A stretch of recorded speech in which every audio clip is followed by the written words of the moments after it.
തമിഴ്നാട്ടിലെ ഏറ്റവും പ്രശസ്തമായ മുരുകൻ ക്ഷേത്രങ്ങളിലൊന്നാണ് തിരുപ്പറക്കുണ്ട്രം മുരുകൻ ക്ഷേത്രം. മധുരയ്ക്ക് സമീപം സ്ഥിതി ചെയ്യുന്ന ഈ ക്ഷേത്രം മുരുകന്റെ 6 വാസസ്ഥലങ്ങളിൽ ഒന്നുകൂടിയാണ്. ഹൈന്ദവ വിശ്വാസങ്ങളുമായി ബന്ധപ്പെട്ട ഒട്ടേറെ കഥകൾ ഉറങ്ങുന്ന ഇവിടം ആദ്യകാലങ്ങളിൽ ഒരു ജൈന ക്ഷേത്രമായിരുന്നുവെന്നും പറയപ്പെടുന്നു. ഇന്നത്തെ വീഡിയോയിൽ തിരുപ്പറക്കുണ്ട്രം മുരുകൻ ക്ഷേത്രത്തിന്റെ വിശേഷങ്ങളിലേക്ക് നമുക്കൊന്ന് കയറിച്ചെല്ലാൻ ശ്രമിക്കാം. തമിഴ്നാട്ടിൽ അപൂർവമായി മാത്രം കാണപ്പെടുന്ന പാറയിൽ കൊത്തിയ ക്ഷേത്രങ്ങളിൽ ഒന്നുകൂടിയാണ് തിരുപ്പറക്കുണ്ട്രം മുരുകൻ ക്ഷേത്രം. വലിയൊരു പാറയോട് ചേർന്ന് സ്ഥിതി ചെയ്യുന്ന നിലയിലാണ് ഈ ക്ഷേത്രത്തിന്റെ രൂപമുള്ളത്.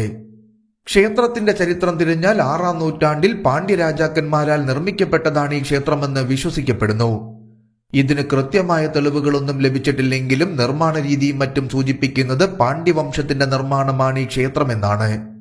മുരുകനുമായി ബന്ധപ്പെട്ട ഒരുപാട് വിശ്വാസങ്ങൾ നിലനിൽക്കുന്ന ക്ഷേത്രമാണിത്. ഇവിടെ വെച്ചാണ് ഇന്ദ്രന്റെ മകളായ ദേവയാനിയെ മുരുകൻ വിവാഹം കഴിച്ചത് എന്നാണ് വിശ്വാസം. ശിവനെ ഈ ക്ഷേത്രത്തിൽ പറങ്കിനാഥർ എന്ന പേരിലാണ് ആരാധിച്ചു പോരുന്നത്. ശിവന്റെ ആരാധനക്രമമാണ് ഈ ക്ഷേത്രത്തിൽ പിന്തുടരുന്നത് എന്നതാണ് ഏറ്റവും ശ്രദ്ധേയം. ക്ഷേത്രത്തിന്റെ നിർമ്മാണ രീതിയും ശൈലിയും മറ്റും വിലയിരുത്തുമ്പോൾ ഇതൊരു ജൈന ക്ഷേത്രമായിരുന്നുവെന്നും വിശ്വസിക്കുന്നവരുണ്ട്. 6-ാം നൂറ്റാണ്ടിന് മുൻപ് തന്നെ ഈ ക്ഷേത്രമുണ്ടായിരുന്നുവെന്നും പിന്നീട് അതൊരു ജൈന ക്ഷേത്രമായി മാറുകയായിരുന്നുവെന്നുമാണ് പറയപ്പെടുന്നത്. പിന്നീട് പാണ്ഡ്യരാജാവിന്റെ മന്ത്രിയായിരുന്ന ഗജപതിയുടെ സഹായത്താൽ ഇത് ഹിന്ദു ക്ഷേത്രം തന്നെയായി തിരിച്ചെത്തുകയായിരുന്നു. തമിഴ്നാട്ടിൽ വിവിധ രാജവംശങ്ങൾ വരുന്നതിനനുസരിച്ച് ഈ ക്ഷേത്രത്തിന്റെ നിർമ്മിതിയിലും കാര്യമായ മാറ്റങ്ങൾ ഉണ്ടായിട്ടുണ്ട്. അതോടൊപ്പം ക്ഷേത്രമണ്ഡപങ്ങളിലെ വലിയ ശില്പങ്ങൾ നായക ഭരണകാലത്ത് നിർമ്മിക്കപ്പെട്ടവയാണ്. മധുരയിൽ നിന്നും 8 കിലോമീറ്റർ അകലെ മധുര തെങ്കാശി പാതയിലാണ് ഈ ക്ഷേത്രം സ്ഥിതി ചെയ്യുന്നത്.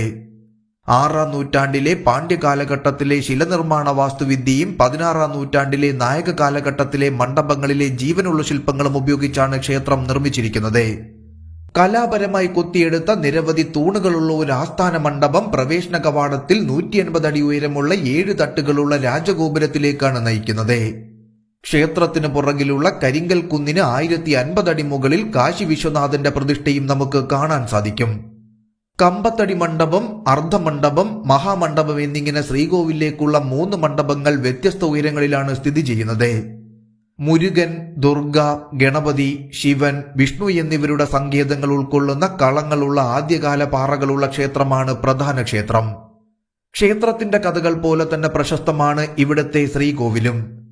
പരസ്പരം അഭിമുഖമായി നിൽക്കുന്ന ശിവന്റെയും വിഷ്ണുവിന്റെയും രൂപങ്ങളാണ് ഇവിടുത്തെ ശ്രീകോവിലുള്ളത്.